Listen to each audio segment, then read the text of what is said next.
This program contains content that may not be suitable for viewers under the age of 18. Viewer discretion is advised.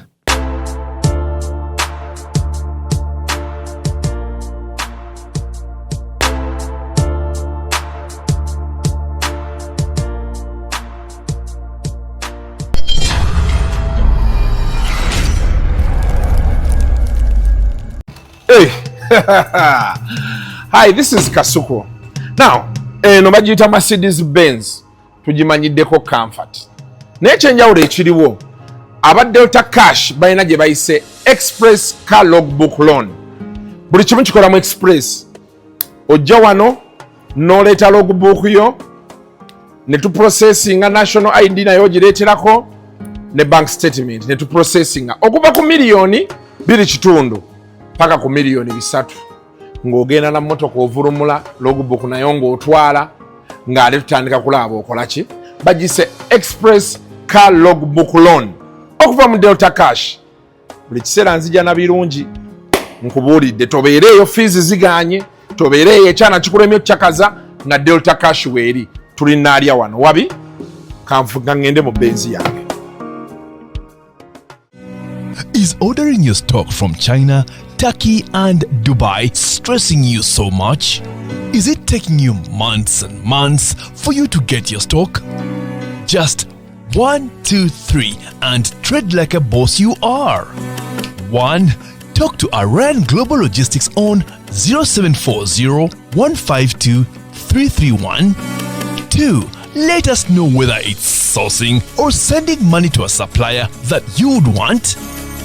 3. Enjoy our unmatched customer service. Trade like a boss with Ryan Global Logistics. Find us at Nabugabo Street, BBC Building, room N412. Call us on +256 740 152 331 or +86 180 723 935 15 or +86 132 502 15685 or visit our website on www.rangloballogistics.biz. Rand Global Air Express Cargo. We move anything, anywhere. Ruzungu kadera zuku tujikole sawa namba ruzungu. Ruzungu tugenda namu kujere kutoka ntoko ndimbuzi ndi hapo ana bugora babaddi abakyala wale somuyomba nyembuto katonda ya chembuto genda weji waminge yabaweereza buno bukeke obutini singa babu mutwale bamusonseka mukamwa bwonna n'abufulumiza mu nnyindo kiba alina guno omuggo gwa Musa white star premium detergent waliwo wanangabi ebola y'akasajja kasendi kalimba bannange esendi bannange.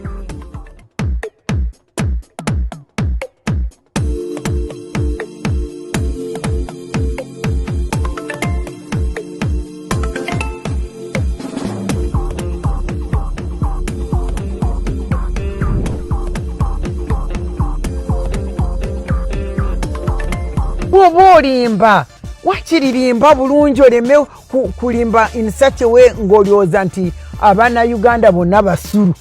President Museveni ye musajja yekka wano mu Africa gwemmanyi akwata mukazi we oba n'akulemberamu. Baba ina kakasana nimugambye konti ampe kadi nze munyagwa. Astagfirullah. You have been abusing authority Mwenda. Your lack of intellectual quality is not my problem. Kungulu oli wa kiragala mundu oli yero Komanyoko ne bannange. Yes, the man is doing things with namuti abanga ine enviiri nyingi enviiri ze ziri wamu tezitabuka nina benabe bagamu nina obuntu bwa bulangiti mu nviiri bannaye zino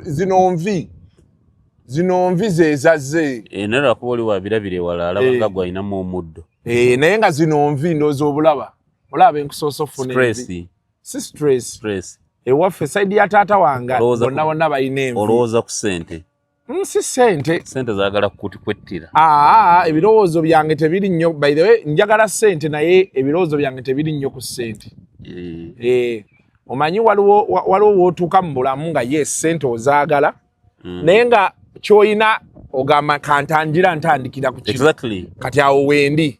Era sola kati sikyasobola kululunkanira nnyo ssente. Okisege. Temuli. Era nabyo abantu isatiisa mu biliyoni 5 ayagala ozifuna azifuni. Biliyoni 5 tesobola tuteesa wano tubeere ku bonke. Si enkomerero y'obulamu. Banayenze nabagamba buli awulira nti osobola okuzijjayo gwe zijjeeyo. Otuwe otugabanye. Okitegedde. Osobola n'ozijjayo n'odduka nazo. Okitegedde. Yes. Kuba buli biliyoni 5 ezo kye zandikoze nkiyina. Kati ngenda kwongerako bwongezi. Okitegedde. Yes, ate ekyokulala biliyoni 5 zigenda kuntabula n'abantu. Kuba alowooza nti Kasuku baanaazikwatako teeka agenda kujja buzimu weeyo. Ng'ate amateeka gozifuna weegakola ki? Kati bwe tubeera eri ne tumanya nti awo waliwo omulala eyazifunye tugende ewuwe mu kifo ky'okuntiisatiisa. Era biliyoni 5 zirye. Bazirye. Totabuse. Ntabuseemukko. There are some people that want to hold me at ransom. Yes. Because of that 5 billion. Blackmail. Yes, they want to blackmail me. But I am saying I will not be blackmailed. Bazinvumira sente ezo bazinvumira ne bampa waliwo abanvuma nga baŋŋamba sente yamwe wa musolo sente ya kibi kano wabawo abagamba nti ate be bandizifunye wabawo abagamba Kasuku ajja tubba abo bonna be twali nabo kwegamba tewali kitaŋŋambiddwa ku sente ezo. So buli awulira nti sente ezo ozaagala wandikira President Museveni justifying waaki bazikuwa. Ffe tukudde mu mugongo. Tetusobola kubeera okutiisibwa abantu basangiddwamu n'obusente bwaffe. Sia nze omusajja ali abbaga nga njagadde. Kati saawa eno tusobola osalawo honorable ntuli enkoko. Nga sirina gwe neebuuzizaako. Kati ate nziraawo nti aliko okwegoba olwa biliyoni 5. Biliyoni 5 sente nnyingi, ekyo si kigaanyi. Naye bw'okutula nze Kasuku nyinza n'obutakwatako miliyoni ebi. Kutabula n'abantu. Kubanga ne bw'oyagala kusinziira ku bye tuzze tulaba ne bw'olyako bulya 100 olina oddwa accountingira. Okitegedde. Kati sisuubira nti ku biliyoni 5 ngenda zimbako kalina. Okiraba kye ngamba. So byebyo nno baganda bange. Otherwise, welcome to the show. Ugamba otya. Ne zino interviews okola nakulayo okola interview ne Makona. Najigwa mbugwe. You see, Kasuku njagala abatula bategeere. Nze bwe ngenda mu TV nga ngenze mu program ffe tuli decent nti nensanga munnamawulire ebweru tulina ke twagala okubuuza. Ideally, you can't rubbish a journalist. Yeah, you can't. Jangu exclusive, you know these exclusive interviews? Yes. Jangu otuule wali. Otuweeyoko. There are journalists we know. Kakati manager oba boss oba producer Makona. Nasanga ategese nentuula. All of a sudden ngenda okola omuvubuka wa pini mu matu atuuse. Makona atuuse. Natulawo. Makona alina pini mu matu. Ideally yali azze kunvuma buvumi. Oba okitegeera. Waliwo ba Democrats batera obikola Trump. Ojjukira. Bamutega ng'oli mubbi, wabba emisolo, wabba biki, you get the point. Kakati ate Makona muleka kuvume ensi yonna erabeera y'okutegeera kwe. Naye ate bw'oddukawo bagamba Makona abadde n'ebinene byabadde agenda okwatula. Abadde amuse Munyagwa akoze eki. Ekitegeeza kati abantu olina omuleka oli. Ayogere buli kyayagala. President Trump mu America mulabe. Bamugamba nti yakukabasanya omukyala. Obijjukira. Tobijjukira nga kalukasembedde. Abantu balowooza nti bw'ojja n'ogamba Munyagwa, gwe Munyagwa oli mwenzi, oli muki, mb'olwo political amukuba. Nkutegeeza abenzi basinga mu society. Yes. Bongamba nti ndi mwezi bakasuku nga bagamba oyo ewaffe. Sorry. Ife. Nga bagamba oyo ewaffe. Nze buli kintu ekiriko ekyekisiru. Kasita mpulira nti bamukutatunuulira amabina oyo tuli naye. Exactly. Yeegomba amabeere tuli naawe. Yawo senga nantume najja kankulaga ekisesa. Nantume ng'omanye fujjoli. Nantunda muwali nakota amabeere bw'ati. Namba olaba oyagala abakazi. Kati that such hoodlums. Omanya amawulire gawano. Hoodlum yani Makona.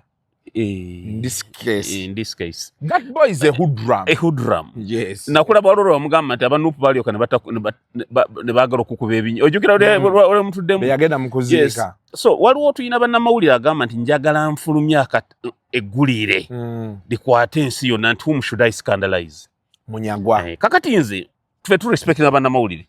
Kasuku bwe nkusanga oyina akazindaalo nsuubira your profession enough bw'ogamba ntuulaawo sikusuubira kumpemula sikusuubira kumpaayiriza sikusuubira kunkola ki oba okitegeera and I will see it naye bw'otandika okumpemula n'okumpaayiriza I will not run away naawe ng'omuddiza nja kutuula nze mba nkuggyako bujja bwaya nyongera kujerega na kunyumirwa because one tosobola kuŋŋamba famire yo yakugoba I'm married I'm happily married omukyala wange omumanyi wamulaba ku kitebe n'abaana bange obamanyi tosobola kuŋŋamba nti Munyagwa oli lunkupe siri mugaga but siri lunkupe siri mugaga siri bakasente oyina kali kangi naye siri lunkupe weetegekera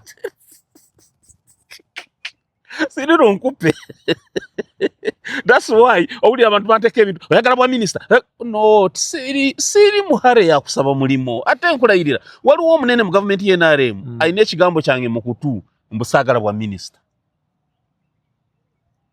ate sobola kugamba nga nakimugamba nga tewaliwo oluusi attempts oba kugezaako kumukola ki naye waliyo omunene nnyo alina ekigambo kyange tisaagala bwaki bwa minisita kati Makona asobola okugaana obwa RDC tasobola kati kyengamba nti bannamawulire babagula nanga Munyagwa ajja Makona mutuvumire kubanga yali abisoma ku ssimu nga mulaba because nze nyina degree 2 Makona yasoma wali bagitani certificate ya DIT yakola DIT gye bamala ba P7 ne basoma bagitani Directorate of Industrial Training yakolayo ki certificate cha DIT nze nyina degree 2 owulira kati okumpita blogger yampita blogger nemugamba wa blogger mbukola ndi lawyer ngenda na graduating ngenda funa graduating ku masters degree funa degree ya kikugu mu mateeka okuva London ne tona matindi blogger wa manyi kati omuntu ategera olwe bintu omuntu byagamba nga ne musajja njerega anafu yankola so yali abisoma ku simu ngobongo bwembulaba Makona ye wa vibe naye njagala engeri gye wamukwatamu omanyi abantu Honorable Munyagwa ine ekintu kyera mu interview eyo ina kye wakola sometimes people forget ne beerabira who Munyagwa is oli n'alowooza ajja kujja buzi ne bakulangoga nti bane abakyala mu nsonyi olwokuba byonoonya obululu they think you can just come step on Munyagwa and go it doesn't happen no nakulaba nga omwocha ebibuuzo ne bimuggwako nanti kakati problem Makona gyalina ekintu kyandibadde akiteeka mu decency. No, but I think segment here where you're sure bagikola bwe batyo maybe challenge eriwo maybe they but the manager when you bring in you I mean the producer boleta in Munyagwa oba kitegeera simayo nkuba yagala okuba boleta in Munyagwa you have brought a national leader yes oba kitegeera wali okubanga abantu baffe babiraba bwe bisanyusa abantu baffe tubibaamu naye you have brought in Munyagwa towayiriza kaniga bino byogana kusanga n'abakyala you see that's bad. You don't say that. You get the point. No watch to abagamba ne babijjamu. Nabagamba ne baganda ne bangaba tugenda bijjamu ne babiremezamu. Okay. But do I care? No bonga tuwansanga n'abakyala. Munna abasajja abenzi bakola ebitundu 8 ku 10. Kati bonna bansanze bangamba munnaffe ate gwe saakuwa kalulu awuddako nja kakuwa. Bangambye awama bakasuku bonna kati bawaga. Kati Kasuku bongamba nti Munyagwa nakusanze oli embizi. Ideally siri ambizi. Nze so kwerwanako nnyo nseka busesa I just laugh. Lwaki siri ambizi? Naye n'abali embizi baki? Banji lumbu ya kinvuma konti ndi embizi. Neera serwanako. Kubanga n'abali embizi bantu ate banji. You get ne bagano waffa musiramu aliye ne ku mbizi atono gwe twagala. So njagala my younger brother Makona sina na budde bwabye ebyo but ba journalists njagala mbategeze tuina respect je tubawa bobo mpise wantu nkuwe kitibwa n'entuulawo naye bw'osalawo okunvuma njagala mbategeze babikoze ku President Trump babikoze ku buli omu otera okulaba kabaka wa Bungereza ng'atambula nga olwo bajanisi omuvumo omukyokoza ng'atuna obutunuzi bwati n'atambula n'agenda bulala biseke eri abantu tebina kye binafuyamu na byabufuzi n'akamu. Okay, but today the World Cup begins. Yes. One of the most chaotic, nalabe Ian Wright ng'agamba one of the most chaotic World Cups we have had because of the immigration policies as America. Of course, President wa FIFA yavuddeyo Infantino n'ategeeza nti bannange byonna bisoboka naye ate America oba host country ina amateeka agakola kibaganye reforms omugondi ogenda ne World Cup ono mu ebyobufuzi olwo omuzanyi wa Iran abadde azanyira Qatar abadde azanyira ba Qatar ba UAE yateeka ekifaananyi kye ng'abuuza ku oli ka president wa UAE Iran ne tebamuyise ne bwe yabisanguddeyo tebamuyise of course then ne bavaawo reform Somali ne bamugaana mbo ayina links ku ba terrorists Iran baagiganye oyingira America yayise Mexico gye kyali nozo bajeneve yingira America ate ina abantu baayo be baaganye bangi bakkirizaako bamunabamu okubeera nti bayingira then the opening fixture Mexico egenda kuzanya South Africa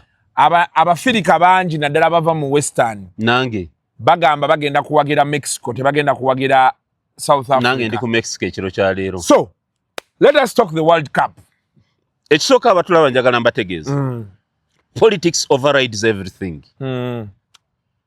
America eri mu lutalo ne Iran tiimu y'omupiira eba n'abasambi 25 squad yes eba ne coaching staff baje wandise technical staff nabo bawera 2 abameka ba doctor baki ne baba n'abafuga omupiira okimanyi nti Iran eri mu lutalo na America okimanyi IRGC esobola okutika abantu ebisatu enyonyi y'abantu ebisatu nga kulika abasambi 25 ne ba coach 5 nga basigadde bambega ba IRGC kisoboka ne babega America ogimalawo temunenya America obusajja bwerwana nabwe bumanyi obusajja obuyirani buzibu obusajja obupaziani obu bwakulira mu ntalo basobola go ebya World Cup byoliko busibi baliko kuba bamanyi bajja kutwala kikopo basobola okutika abantu ebisatu nenge bibiri bakesi ba IRGC ne bagenda nga bogu mulimo gwa kutaya ya mu America omo kulaba sites za nkizo ze bagenda bakuba ebifaananyi kufuna coordinates zazo bazitomeze drones ne Venezuela bajeno ba Venezuela bakisobola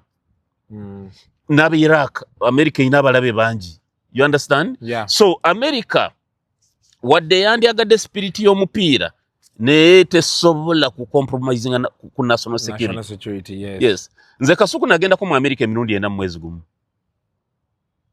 okimanyi nti edda nga gwe tonazaalibwa no you are still very young twali tulinnya ennyonyi nga tetulina boarding pass nga seat nga ticket gye bakuwa kubako seat number ng'ogenda bugenzi nga alinnya baasi nga ne bino tijjamu omusipite biriiwo ababimanyi babimanyi nga balina buno obubayisa ku mubiri buno ng'okusuru detector bwe kisanga gwe mukisa naye ng'olumbu etabaawo bakukwata ku bukwasi bati n'oyingira ki ennyonyi nga terrorism tennabaawo nze ennyonyi yange gye nasooka sayina boarding pass America yaleeta ebintu bya boarding pass obadde okimanyi nti boarding pass zonna ze tufuna ziva mu America n'oba ogenda China n'oba ogenda Russia zonna ziva mu America nagenda mu America emirundi ena Abamerika ne bagawo nanoonya ki ewaffe ne ngenda wali ku airport Entebbe nga nzirayo mu America nga balina okumpa boarding pass 2 entwala okuntuse Dubai ku Emirates n'okuva Dubai okweyongerayo e Newark mu New Jersey bampa boarding pass 2 nga ziriko S4 bazimpeera Entebbe ngende Dubai kati Dubai wano bogenda ku gate y'Abamerika eno wansi naera wali wakuuma akakebera kunyonye zigenda mu America fights za America zokka badamu ne bakebera nsanga omuwala omuganda wa wano atunda ku boarding pass ya Abamerika wabakoze eki ba supervisor yali ati okumulaba tayogera bingi bansinga ngambirawo osanga n'ogenda sandikoze eki tewandigenze n'ensembera wali ne batunda ku boarding pass bile munga ajetegereza ati ngaga wano tugenda tumuyolere mu America yana isina kinyina tugende nze sibeera na check in kagwe Entebbe emigugunyolo gye mu checking in bamanya nti ojja kutambula abasajja ba wano ne bakuplantingiramu enjaga n'amanyi nti yagenze talidda eri gye baguteera mu nnyonyi baga guno gwe gwa munyagwa teeka mu enjaga grams 5 todda nze mbeere n'akasawo ka mu ngalo kokka siina kyennyina nenekyekinaga siina kyennyina ne ngenda mu America tuuka okuva ku nnyonyi nva mu bridge wenti ntambula nzija ngenda okola likanyamira ekifuba kiringa ebox likomando lintambulirako liti bwe limonitoringa naye nze nendiraba nti liri kunze wabula nze nesigala nga ndi kamu paka ku immigration singa nagezaako nti ngenda mu washroom bandi nkutte paka ku immigration naye ndowooza alina sigino gye bakolera wano nti sirabawo threat kubanga yalaba nze ndi kamu owa immigration mutuukako atayipinga Angamba, yeah, we are wondering lwaki obadde ojja nnyo mu America. No, but you have your family is in New Jersey. Nga babifunye dda. Byonna ebinkola ki? Ebikwatako. Ne bantandika okunoonyereza nga ninye ku airport wano. Entebe. Family eri New Jersey tugirabi. So, kyengezaako okulaga abatulaba nti America bukituuka ku national security temulowooza nti Uganda. Mbu pamoja African pamoja buli omu ayiike wano. Wakiri World Cup ereka. Netabaayo. Kubanga it is the world's eri buli kimu ye leading mu nsi. Economy, biggest economy. Superpower yensi. Teina na namba 2. America kuba superpower teina na agidirira. Agidirira ali mu kya 7. Russia. China mu kya 9. Teri agidirira. There's a big gap. Chovolaba. Bogende kata. Emipiira ejibadde atiketi z'omupiira zibadde ku average ekata zaali ku average $1,200 mu America World Cup finals yokeri ku $1,200 za dollar tiketi emu. Meaning eri nsi kituufu fena tujeetaaga naye ebyokwerinda byayina abalabe bangi. So tuleke kuba nenya bambi. So kuja South Africa ne Mexico njagala mankubye South Africa goal nga 8 humiliating. Katonda atuyamba akatiimu ako kalemu okuwangula wakola wadde draw kadde waabwe mu busosoze bwabwe. Gokwata Umaru Kiseka ani ono wobwa Half London.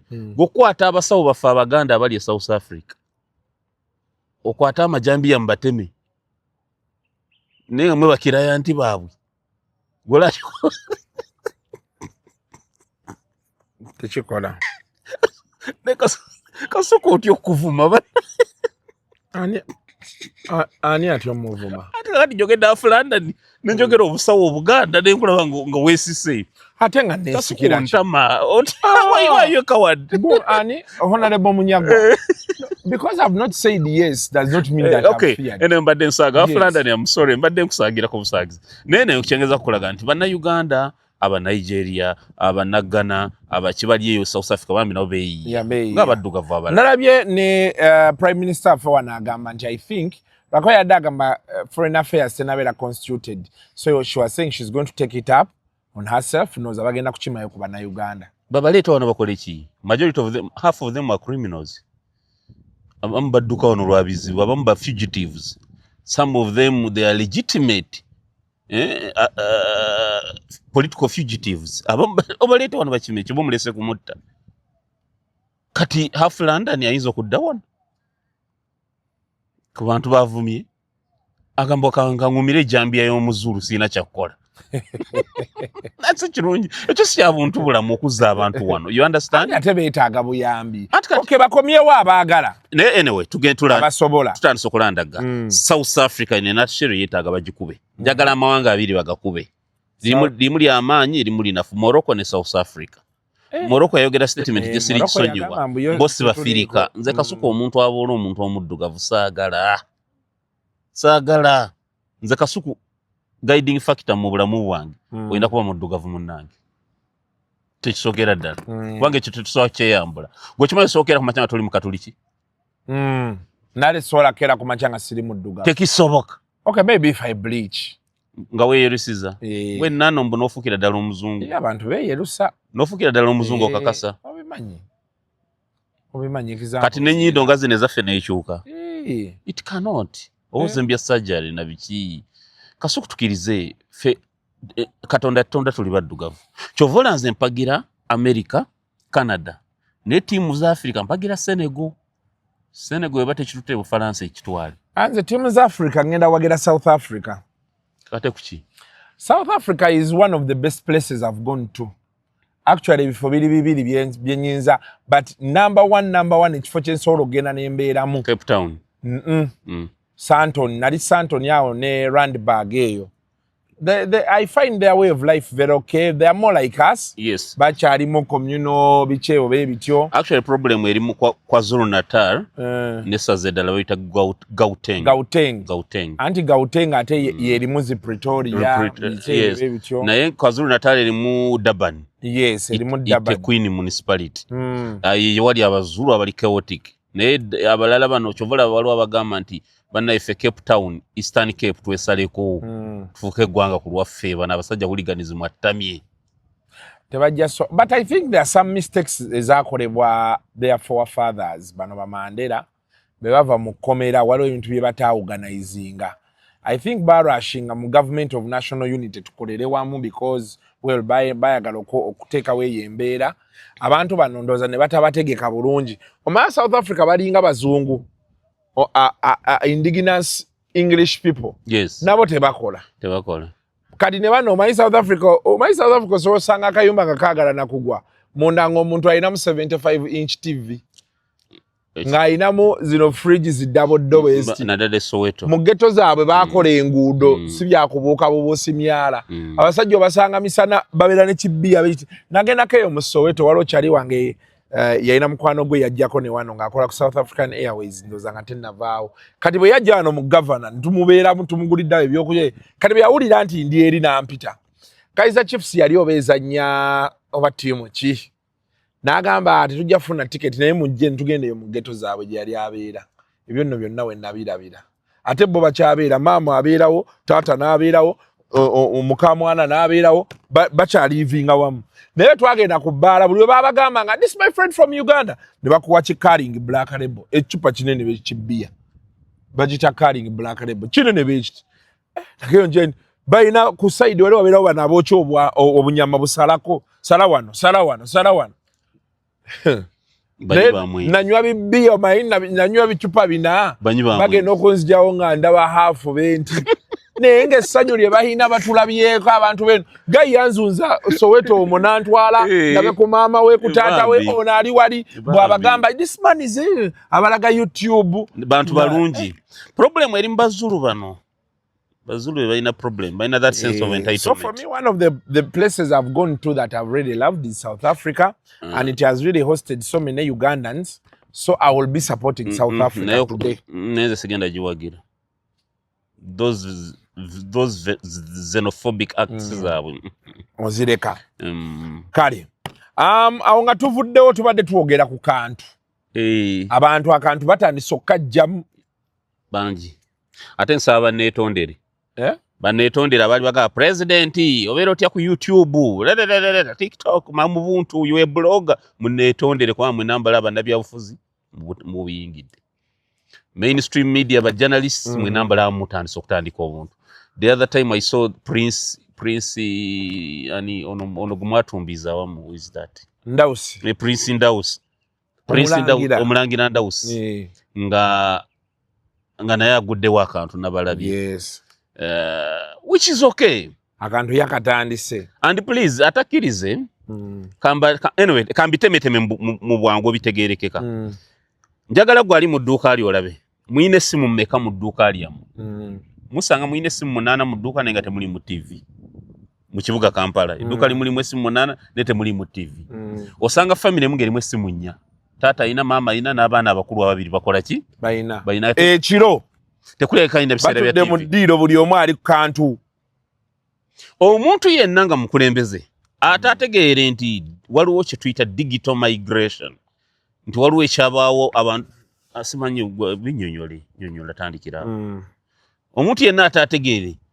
nti ensobo ekyusa amaaso nga naawe okyusa envu osigalidde bakasuku be baliko kati tebakyatwala emyaka nga 10 nabo bajja kugwako ne bakyaliwo emyaka nga 10 oba 15 ekyo obutakikirizo ojja kumenyeka nera nze ndi blogger omusanyufu nakyogera ne juzi nakigamba oyo mwana makolo ne ndi blogger omusanyufu ebintu gwe nga bo byagala bwe bitambula bintambulira bulungi nana gayi muti abankolere obulango bwange amaze obuleeta nze mberere mu office yange banga kati anytime mwentanga kugenda ku office nja kuba ntudde mu office wenti banteka obutesi awo nkasuka eddakiika zange 3 nkola ebirala bwe mbeere waka mu ddiiro nsobola okucommunicatinga nze ndivuze essaawa mukaaga ekiro ngende ku TV ntuula mu ddiiro lyange nenjogera n'ensingo ngamba mbw ate ekyo tokikola ndi mulalu tekivaayo ne president naye akantu ajja katandikira ddala yakatandika naye ajja katandikira ajja kusumbuwa bilioni 5 mujja zikolera mujja kusumbukana nnyo Mwana batandise.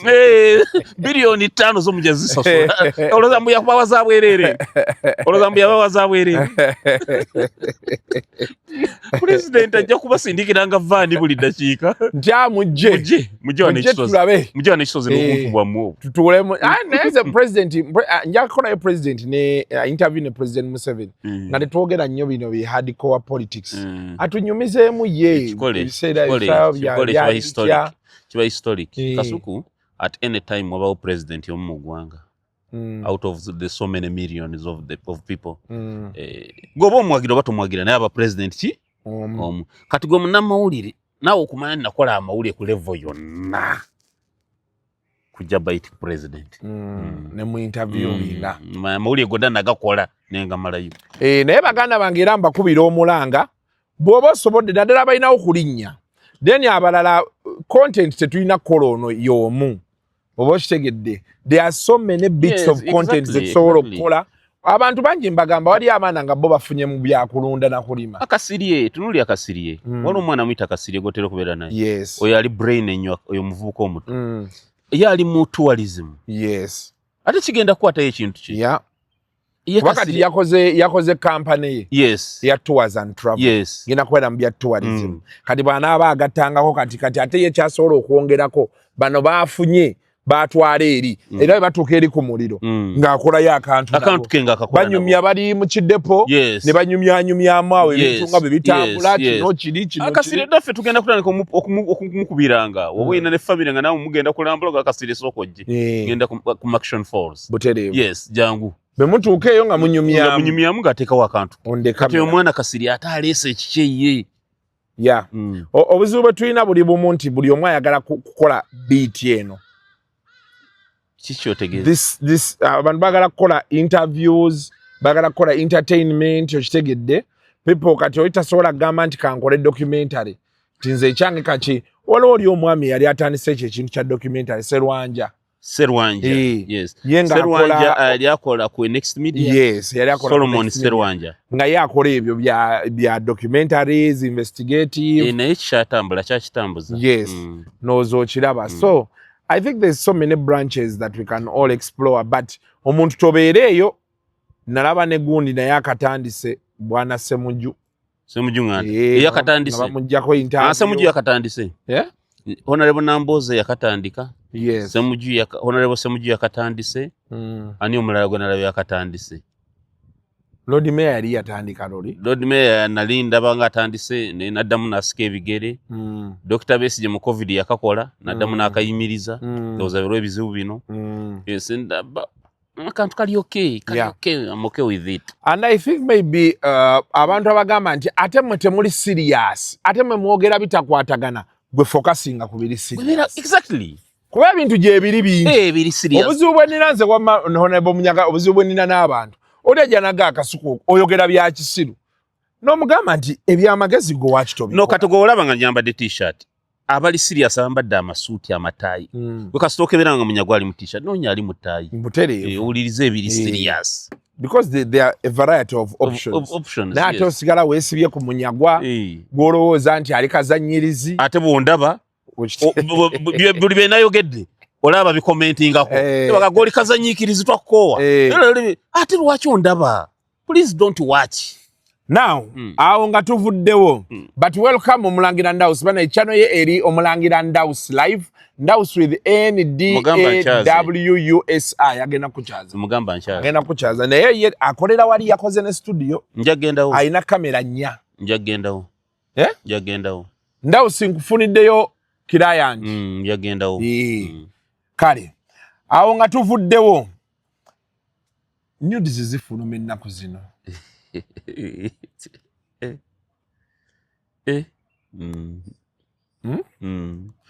saagala obeere nga bano abantu abalala abeefulamu bo tebabiraba tebabimanyi nyagala obeere nga Pastor Sempa yavuddeyo n'agamba koleteyo ebintu bino takyabitegeera abantu waki bakola ebyo ebintu b'ebityo kungu yabindaze kungu yabindaze Adam kungu yabindazeeko byakunyomedde sabadde impressed naye you've seen better Kasuku yovaayo. Kasuku tondwala mulaini. Ndanze bobo yagala sokuba nga bwe bijja nkuweereza. Twali don't. Omanyi nakoze interview ne Lwasa. Lwasa ayina mukazi w'omupya. Omukazi yadaabu ng'alina okukola interview. Kati Kasuku omuleeta. Mugenda kwogera ebintu. Lwasa namugamba nina okukola ne Kasuku. Tutudde mu interview etambula egenda. Sinaana kumubuuza ku mukazi we. N'atandika nakubuulidde. Nina omukazi omulala.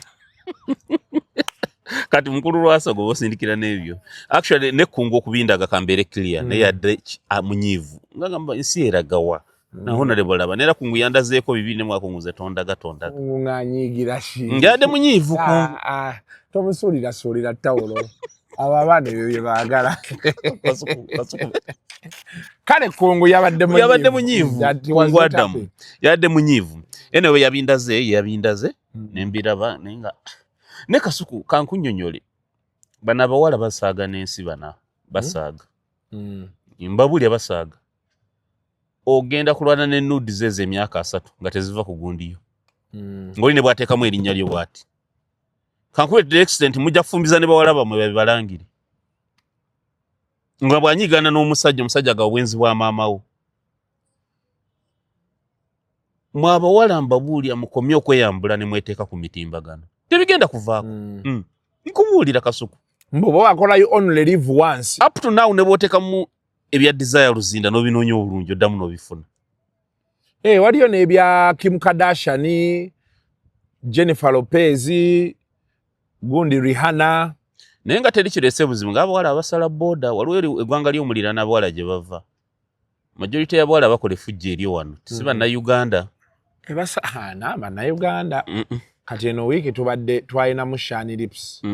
Ne tufuna ne Kisitu kati Kisitu abeera ati bw'omunoonyereza si muna Uganda. Aba talina maama we wano, talina taata we wano, talina mwannyina wano, talina awooki. Agamba kangende Uganda byonna mbikole male nsale boda nzire ewaffe. Ate ewaabwe boogera na Lufalansa tebasoma Luzungu.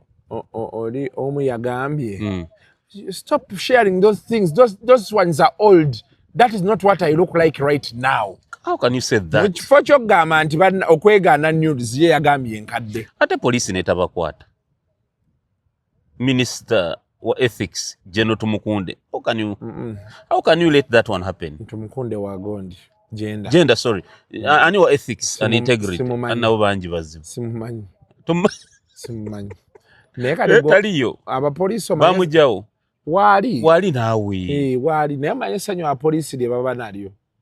Nga nabo beerabidde ku byana ebyo. Omanyi waliwo kye bayita okutiisa amaaso. Waliwo omuwala gw'olaba noga oba ndi mulabako ng'ali bwereere bannange. Lengera Katonda baakusuulira gundi. Neze sikwekoza omanzi I was not impressed. Tebyakunyumidde. Byabuzeemu. Toyogera bw'oti si mu layini yakugamba nti byabuzeemu. Olinga ganadde njagala okulaba ebiri better. No, ffe abamu tetwagala immorality eri ku level obuseego obuli ku level. Kati gw'oyagala omukazi nga yeebikira. Exactly. Gw'oba omwesa bukulira. Exactly. Ekitegeeza kati bano abawala abatambula bambadde mini biki. Saagala situnula nayo. Tebindya wammaze tebabalimba. Tebindya nkulayiridde. Nze nabirabye. Nze saagala. Ne ngamba omwana wakita shaving. Nakirabye. Please, you should edit that one out. Kasuku did that. Kale, yakufuna yo lunaku mbyogereko. Ne Lwasa, ne mukulu Lwasa. Naye nzate era ngenda bikulaga wano nga tuvuddewo kubanga mbikola ki? Nedda Kasuku vayo. But also me, I don't think siwagera bintu ebyo bya nudes. Yes. I don't think, especially at my age wano wendi, yes, I like to look at naked women. But I don't think once sijja kwegana nti njagala kulaba obwerere bw'abakazi nkyagala. Kasuku. Okimanyi Katende kusomero wali kumugwanya bagitani? Kabojja. Okimanyi balina computer laboratory, computer lab. Kituufu. Okimanyi bye tulaba biraba. Alina n'essimu. Waliwo agakazi ensibi ge yalema galowooza nti gagenda kugyonoonera n'abaana baffe. Ensi yalirema yetunze likoze ekinsi eriremye ligamba wakiri tubyonone fenna tugifiirwe. Ne kale government ne mutakwata abo. Tetuyinawo government. And you don't arrest such ebyokweyambula nga bemade gasibibwagira. era abakyala mulekerawo ebyo ebintu mugenda bonyabonya ffe tukusange wano nga walokoka haye tutandika obbonaabona n'okugamba abantu ebyo yali mu past life ye ekyo kyekisooka however osobola tuweerezayo viewers mba ntudde nga wano viewers ogimanyi nagikusomesa omuntu omuweerezayo ka viewers Kasuku omuntu kinoomu inoomuweereza ka viewers that is okay but then also I think because we don't have control government like okuba yotejja bakolako tulina okuvaayo ffe ng'abalabi ne tubaako kye twogerako nti quality y'ebintu ebyo egwa buli lunaku it has to improve if you choose to leak nudes let the quality be up there Mutyaba Kasuku nawe kati kale kwata nze kono ye mujje nze nkwata bwomu omukisa chance yakwongerezako kutoka talk show nti bannange quality ya ebintu ebyo yeyongereko omuntu soka wetunuulire bomanyi nti quality si yeyo kireke bajja ne batugamba mu WhatsApp ti bana waliwo ebyafulumye ne tugamba ekigendo bbeera awo abasajja bangamba sabuni waabwaggwerawo bwereere improve the quality yes bekibadde kisobola kwebeereka improve the quality wabi Mutyaba tuddeyo wano Mutyaba tugende ku kirala Kasuku so byebyo nga bibaddeyo wiiki eno wetwogerera bagenda soma budget esebo video eno ogenda ogiraba nga budget yo emaze osomwa what do you have any expectations of the budget today? Nothing kyenandibadde nsuubira teryakikoonako ekya fuel petrol strategic reserves bomanyi nti amafuta gali kasanvu bitaano bagenda kwera n'omutwalo n'ogumu ekitundu kubanga America ne Iran tebagenda kukaanya nakikugamba bagenda kulwanira emyaka nga3 bajja kwera n'emitwalo 3 unless kubbe eno gye galiko akasanvu mu 5 kano kalaba singa tugende Kenya ntugagula gonna agali mu dealers netuga stocking one bwe tutagagule tujagagula 2 palito budget yonna etali mu strategic reserves ez'amafuta America ina amafuta gasobola gitambuza omwaka gumu n'emyezi 2 Japan ina amafuta gasobola gitambuza emyezi 6 China ina amafuta gasobola gitambuza emyezi 8 Uganda temina gabatambuza wiki 5 kati what's that nganze nzira ku budget impuliriza ekyo nkubuli sobola kumala na budde bwange I can't waste my time mumugende mulabe budget ngati tuina materekero ga mafuta ambabuulira tugenda kutambuza ebigere we shall foot ambabuulira ku bigere ozirabe ezo benzi ovugeza engine enene ana benzi tenywa ojja kugula tukutuku ojja kuvuga tukutuku nga Mutyaba atuula okwo ne yekwata n'otuula n'okwata amayembe Kasuku mu katreme muteeke ebintu byammwe Kasuku navumu ne tujja bagendola ne mujja wano ngobuulira nga litegula 3 for the first time njagala kuwuliriza budget omusajja oli I used to always look forward to the budget reading nga gondi agisoma Kasaija he was a bit interesting ono gwe bawadde he has a big voice but I don't know bamanyi okukanyugamu ebinaatusanyusa ali too serious tajja kanyuga mbina kusanyusa era kati abagenda obeerayo beetegekera otulo naye nga nze kyenkutegeeza teri mu makulu because budget erina okutemwamu ebitundu 3 waliwo budget ekitundu ky'embeera embeera nga bweri akaseera ako nga you must ne budget nga lwekyo ekiriwe mu kaseera ako you understand kangu ekyo kulabira Kasuku tuina epidemics za Ebola twakafuna 9 wano twakalumbiwa Ebola emirundi 9 naye kimanyi tuina research center ya Ebola wano nga bogambe Ebola Institute nga boga Cancer Institute we don't have it but this is the what second time 9th time tuina ne Ebola go bayita variant ya Ebola gye bayita bundibujo de bundibujo variant no shimanyi tetuina kalwaliro specifically nga kukali Ebola kubanga yakatundu emirundi 9 obanga bakakola ko research exactly neno okwetegekera nti singa tulifuna God forbid abalwadde 10 omulundi ogumu tulikola tutya nekyo wekigwa strain weekend era negenda gekyo tukita batudda mutuwumula. So njagala okutegeeza abatulabanze budget nja kuddamu ndabe replay ya Honorable Musasizi singa naawulira mu strategic reserves z'amafuta. Kyebagenda zikolera. Amafuta. But we have reserves. Zinezamukula. Mukula tuganywa essaawa 5. Negagwa. Agamukula essaawa 5 tuba tugakaliza ngajjuziza mu full capacity. Honorable Mukula. Agage tuganywa essaawa ezi. Agayino katuganywe weekage. Ngejjuziza. Kati singa olutalo lwa America ne Iran lutwala emyaka 10. Awo tuba tetuyingidde dduyiro. Nkugambe ojja kuvuga tukutuku ey'amasanyalaze. Nga mutyaba okeera n'omufuna katukutuku. Ne tutambulawo. Mutambulawo. Now, I think the biggest story this week ebadde omuvubuka wa rugby gwe batta mob justice. Then waliwo n'omukyala wa former Katikiro, muwala wa former Katikiro Jebi Walusimbi. Naye bamusse. Baasaba ssente baali bakafunako ndowooza ekitundutundu ne babagamba nti tumusse. Kati njagala nsooke ku kino wa rugby. Kasuku mu nsi teri mukisa. Teri kye bayita mukisa. Teri kye bayita ddogo. Teri kye bayita mpewo.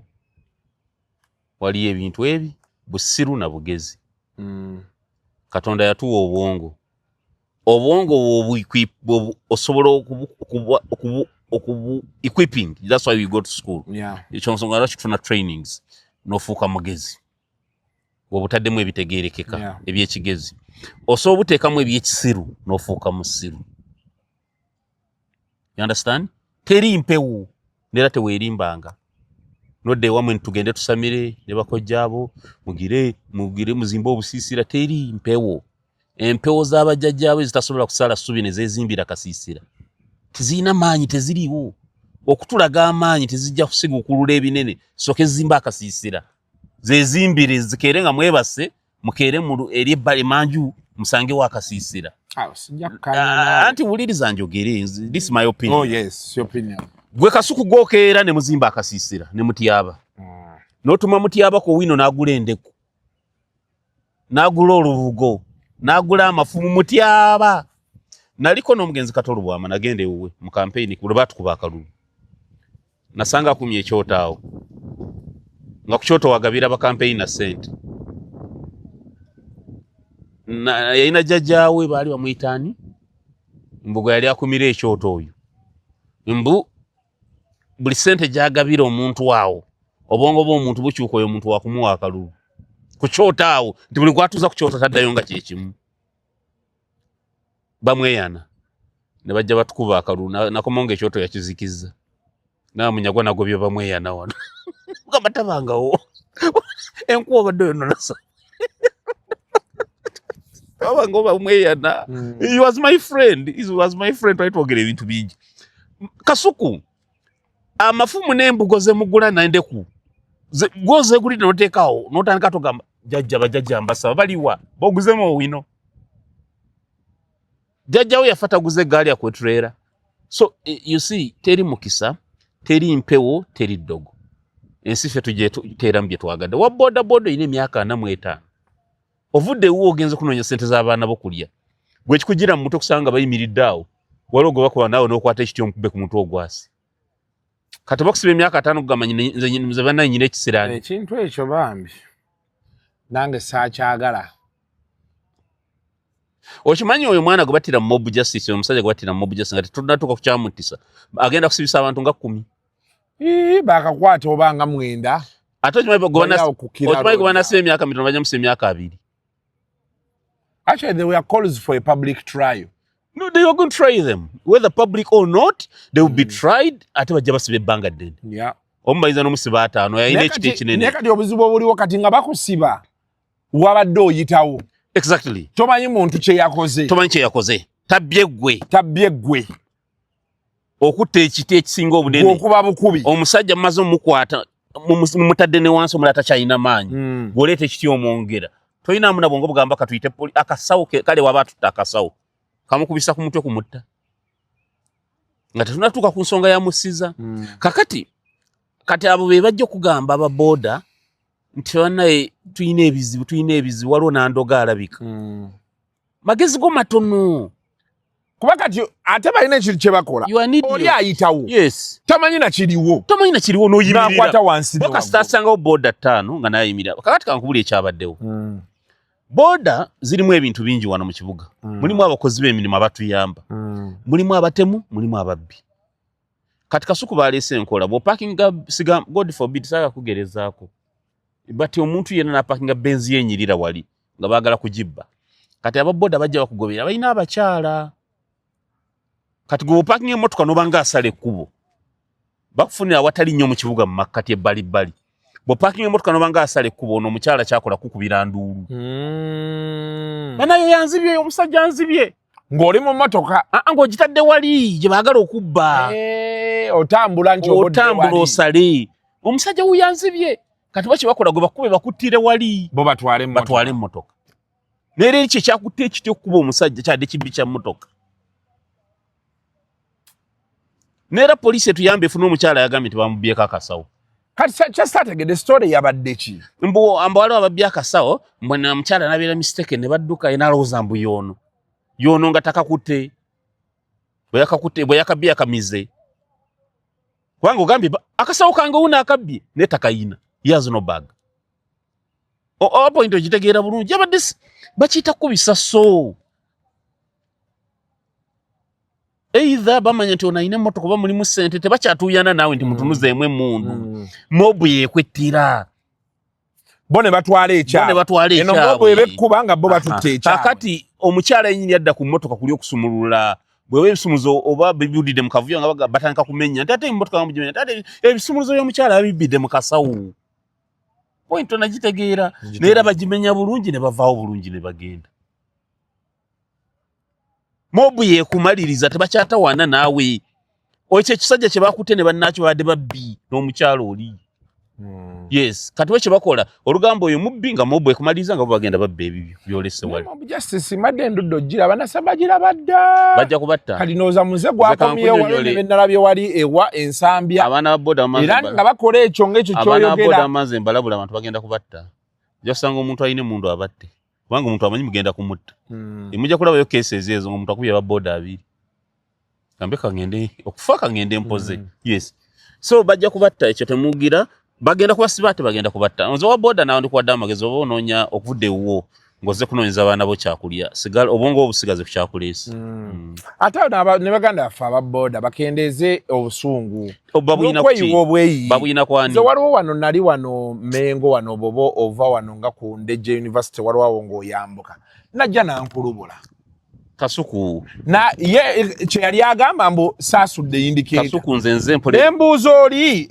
yali azze kuba baasuka ne bakuŋŋaana nga 100 simanyi gye bava n'engivaamu kati oli ne mubuuza nti agambye saasudde indicator kyokka nga indicator ekyakola ki ekyakuba ne mbagamba nti kati agambye saakoze eki saasudde ekyo ki n'asigala nga yeekaza okutuusa we namugamba ne ŋŋamba gwe nali naye nti eyo piki jangu tugende nayo ku poliisi bana ne batandika nedda yali scratchinzeho kati nga it's ignorable nedda biki Kasuku naye nga Gaya alaga nti ye tebimukwata nalina seeka wange mukwano gwe bamuyitanga Mawaazi abasiraamu bamumanyi owa boda amugye nansana nga mutwala wali akasozi bakaita kabulengwa ewaggulu nga alina gwagenza okulaba nga mutwalidde 2,000 omugenzi Mawaazi nga alina emitwalo emeka 5 najjayo akeetaano waboda namuga muzeyi nawo nkoze bisiina change mwaze nunga genda kaduuka wali osabe change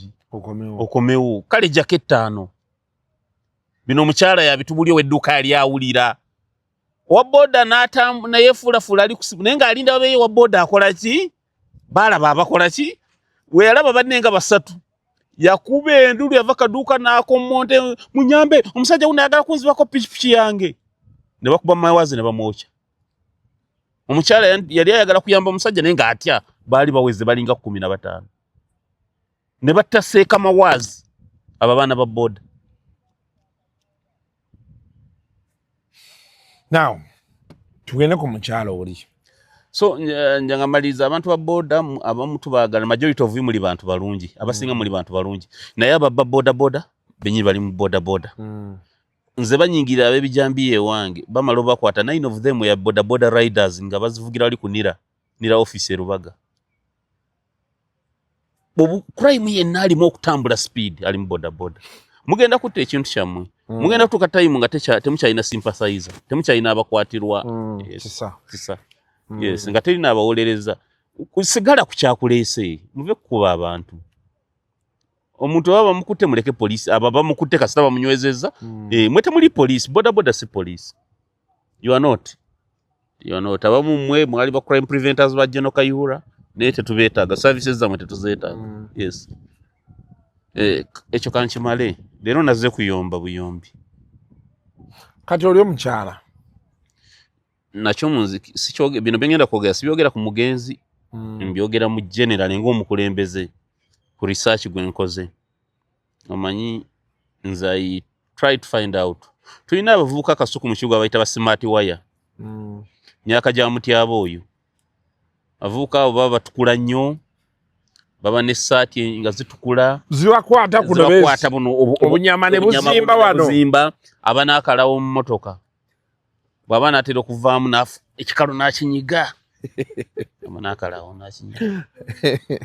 nakinyiga smart wires banonya abakyala bayina ku sente bayingirira abakyala bayina ku sente oba oyina amakoba toyina ne bakuyingiramu tomanya abakyala bayina ekizibu bayina desperate oba wakayina ebizibu oba yawukana n'omusajja nafunya omulenzi muto bacha mukamangu abakyala abamu banonya abakyala bayina sente mu abakyala muwulirize bulungi smart wire kyakola bwasanga omukyala ayina bba amuyingira mbongo naddamu nabuformatinga nakulaga bawo binamulaga bawo ebyakola bwe bitaliimu katwashi mwazimbe ekizimbe kiriye kyanja tekikola nakola bawo ba planninga bekyoyo bagamba nemba naye nga nafunye nakutte ku sente za bawo zembeera omugagga asingayo kati emotoka gye yagulidde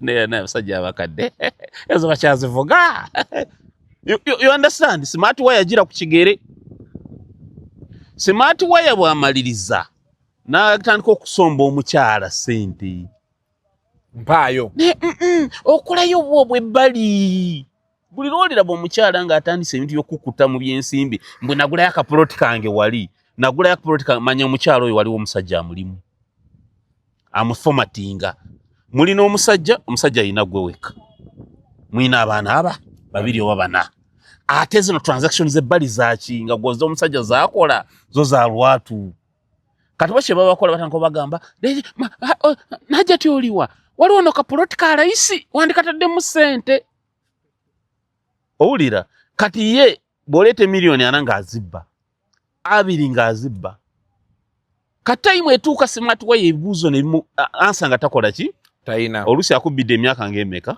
ebiri ekivaawo kutta kakati kino kyebateekamu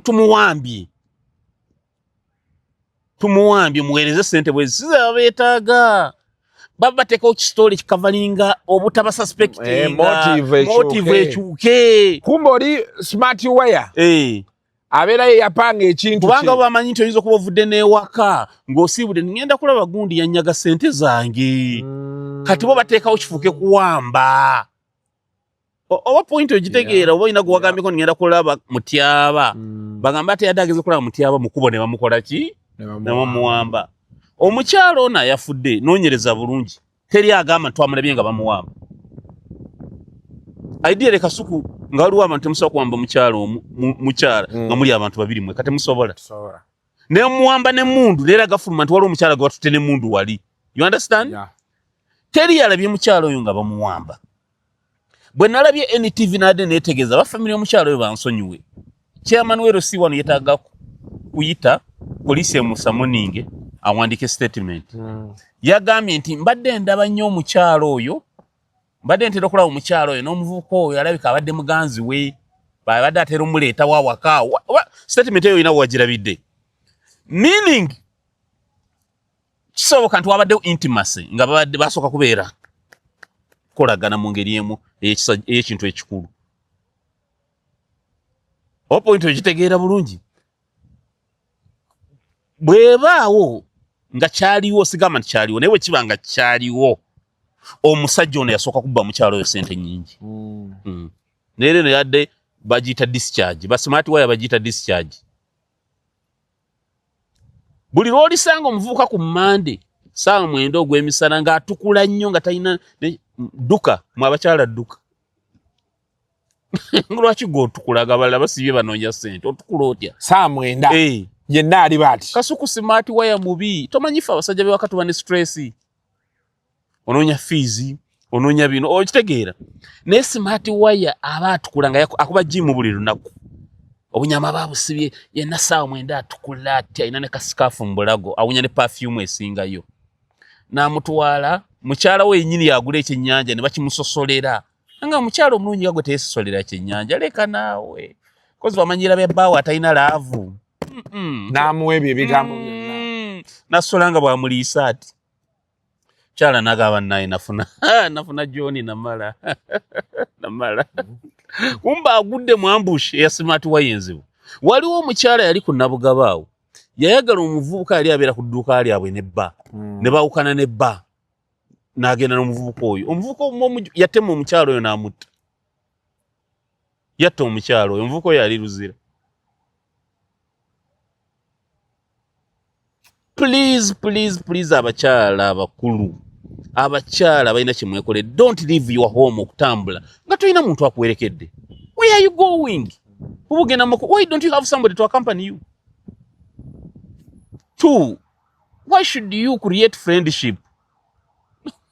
Nobuvubuka buna akatalina myaka jota. Emyaka gye yawula nnyo. Steri tebalita kulima te omukyala bamutuuseeyo nga muwambe. Tekisoboka. Tebalina capacity y'abo abantu ababiri. It's a racket. Lwakuba poliisi ya wano temanyi kunoonyereza bintu kubituuka ku ntobo. Bo batuuza press conference. Ne bakwata na suspect abasooka nga 2 3 nga bakimaze. Naye banakizuula bajja kusanga abantu ababba omukyalo millions ne millions. Batuuka ne baraninga sort of ebye bamugamba. Nga tebakyalina bye bamugamba. Ba smart wire babi Kasuku. Mukigana. Kasuku ba smart wire babi. Anyway. Bwetyo tutambudde olunaku lwa leero. Abantu nno betugamba ku yaba smart wire bayinza obutaagala biwulira. Naye ago ge mazima. Anti nze munyagwa. Ekyo bibiri. Nze munyagwa. Mubaraka bread and butter. Atafaayo nno. Okitegedde. Now, like we have said, the World Cup is beginning today. Waliyo omwami mutyaba omwami oli gwe tulina okukolako naye yaani Babadi tubayi tulina okukola naye leero nakedde. Nowa Babadi? Nedda waliwo omwami bamuyita Babadi ate era Kyaza Alan Sewanya. Wabyamizannyo nnyo. Tugenda mufuna Kabaka Babadi kuli ala namutta Kabaka Babadi, yes, amanye byomuzannyo. Tujja mufuna abimanyi nnyo. Monday is good. So twogeremu tugenda kukolayo ka World Cup moment. Nga bwe twatusobodde mufuna tuwayamuko World Cup nga bwali atukubiremu tochi wano ne wali. Osobola n'ogenda no subscribing ku tulina muganda waffe our sister channel Mambo Bado Live. Osobola subscribing ako bo boogera byamizannyo. Strictly Mulangira Kalema Kusamu yagibeerako. Waliwo n'abaami abalala baakola nabaawo. Osobola okubeera ng'ogendako. It's the World Cup time. The fever is not so high. Empiira gigenda kuba gijja ssaawa 4 za kiro 7 8 eyo kiro emirala ate gijje naddala mu America gijje ku macha sawa 5 ez'okumacha. So prepare schedule nga bw'eneebeera. I would love for Portugal to win the World Cup because I'm a very big fan of Cristiano Ronaldo, but I don't think it is something they are going to do. Tebaina chance. Ronaldo tebaina chance eri ku Faransa. France, Spain na Senegal. Alan Shearer agamba nti tiki ya France egenda kuba wamu singa France ekkiriza ne batayomba. Ne watabawo internal fighting. Nga World Cup oli gwe bawangula, they will win. But I don't really rate the chances of France winning the World Cup, especially with Mbappe. Mbappe yafunamu ku ego amalala. Yes. So my money is on Spain and the Netherlands. France, Spain ne Senegal. But maybe awalala woyinza oteeka ssente lwakuba bakaddiyeemu tournament eyinza okuggwako naye abagenze ku final bayinza obutakijjaayo. They have tired legs nyingi. Eyinza kubeera Brazil erina coach ategeera knockout football. Carlo Ancelotti ategeera knockout football. Ate agenze okuleeta Neymar ng'amunyize amulaze nti amalala n'ebisigadde tetubyagala wano. So but Spain stands the bigger chance. Of course omulundi ogwasembayo World Cup Mexico beyaggulawo ne South Africa tournament eyo Spain ye yagiwangula. Neno Kasuku Senegal ejja ku surprising.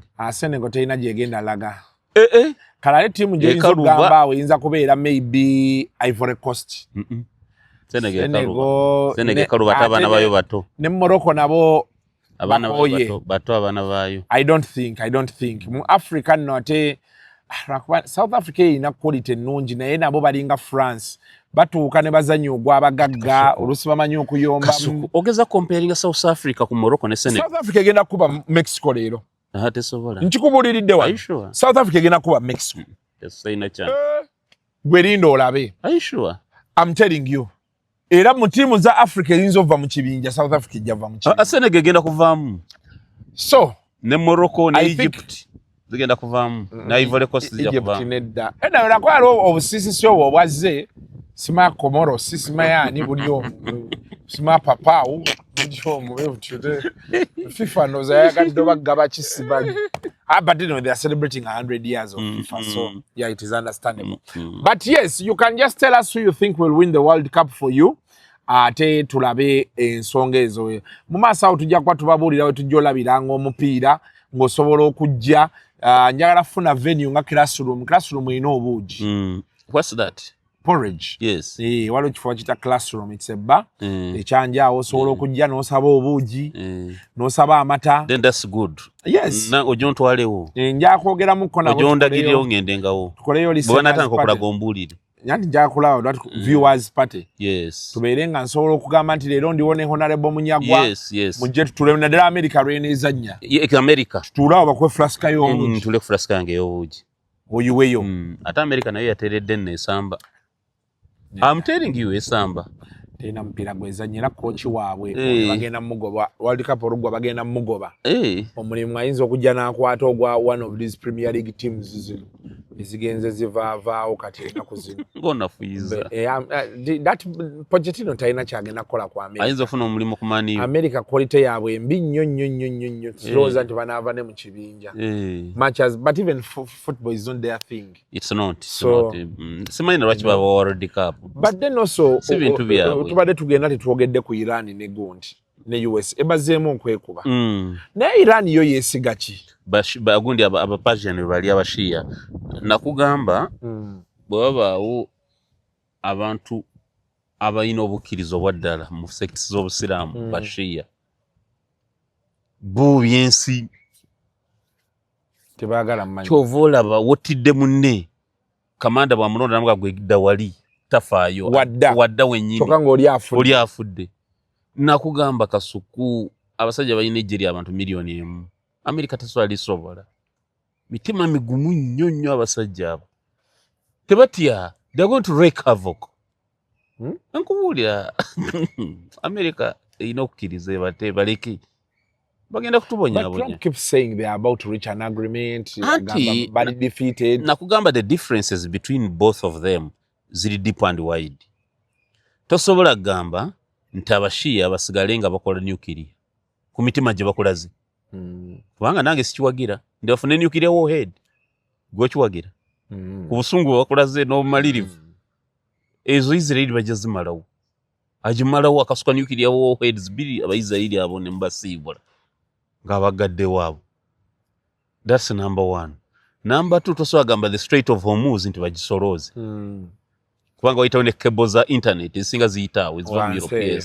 Bagenda zisala zonna.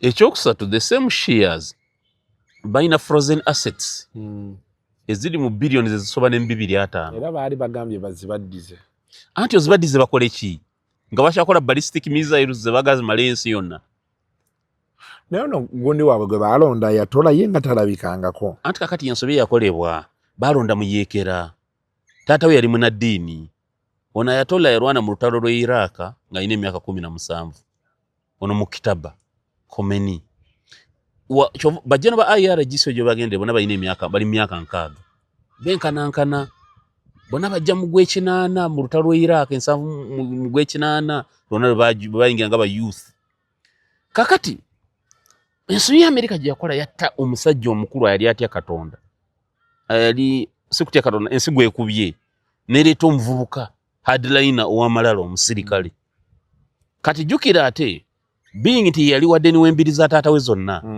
taata we yafa mama we yafiirako mukyala we yafiirako muwala we yafa naye n'avaawo n'ekisago tola nti omuntu oyo abeera munyiivu ali bita kyovala yagambye tugenda commanding olutalo yayogedde ngenda commanding olutalo bwe banzita eggwanga lya Bwarabu lyonna omunaaba muyisa olukwa olunzita lyeri mulimaleewo ate ne ku Amerika ne Israel temuzikizanga mumekesho nti Israel eggwawo bye biragiro bye yawadde yagambye agenda kulwana naye nti bamutta so can you imagine such people so what kibalina okukola Trump kuza mitima gy'abasajja akkirizaga yabana tukimale twogeremu bampulidde Dubai yatuteyo 3 billion simanyi bakituufu Iran $3 billion simanyi bakituufu we are yet to find out nenga nze nkutegeeza bwe batabawa sente bajja kuleeta problem babawe sente baziba amaaso bateese nabo bigwe kwate batya kufa nenga ultimately nena nze nkubuulira nkuwa obunabbi nuclear yasooka kukozesebwa mu Japan agenda kuddamu kukozesebwa mu Iran kubanga sira ba America kuwangulwa tejjabikiriza ejja kukola ekintu ensi ekwate ku mutwe yeewuunya ate Trump juzi bagamba yali atandise zinyiiganyigwa ne bamugamba nabwo leeta va mu bintu byolimu ebyo yali atandise okukwatamu ati abakuba abamalewo and I think ayagala nnyo to leave a mark kye banaamutukirirako Trump yeka America tegenda ne ba democrats bamugambye lwaki mwegayirira obusajja butusinga amaanyi America tebasobola kukkiriza Iran yebawanguli byebyo bannange tugenda koma wano olunaku olwaleero enkya tulina show y'akazibu ekapo awo ku bagiyita front page hotel in Amasoba, so be sure to pass by and we have a good time. Until next time, mubeere bulungi, mweraba. The views expressed on Kasuku Live do not reflect those of the host, producers, or management. They are solely of individuals providing them and do not represent or reflect the official policy or position of this YouTube channel.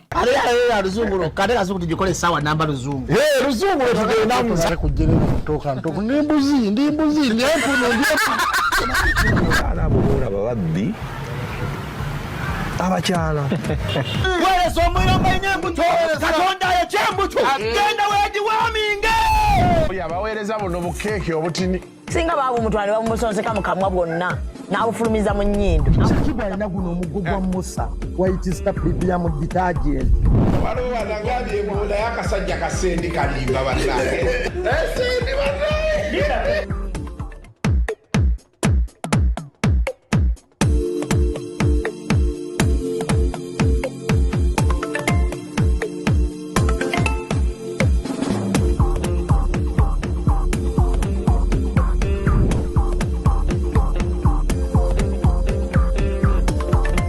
Bwoba olimba wakiririmba bulungi oleme kulimba in such a way ng'olyoza nti abaana Uganda bonna basulu.